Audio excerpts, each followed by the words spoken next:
প্রধানমন্ত্রী তারেক রহমানের সঙ্গে সৌজন্য সাক্ষাৎ করেছেন বাংলালিংকের মূল প্রতিষ্ঠান বিইওএন এর চেয়ারম্যান ওগি ফাবেলা।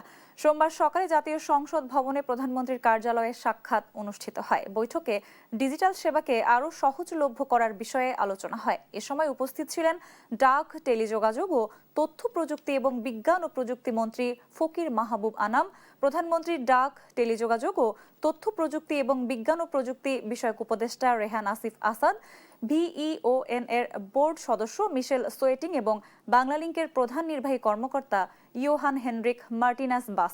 প্রধানমন্ত্রী তারেক রহমান বাংলালিংক কর্তৃপক্ষকে আরও সাশ্রয়ী মূল্যে স্মার্টফোন গ্রাহকদের কাছে পৌঁছে দেওয়ার উদ্যোগ নেওয়ার আহ্বান জানান, যাতে সমাজের সব শ্রেণী পেশার মানুষের হাতে স্মার্টফোন পৌঁছে যায়। একই সঙ্গে ইন্টারনেটের মূল্য আরও কমানোর বিষয়টি বিবেচনা করার আহ্বান জানান তিনি।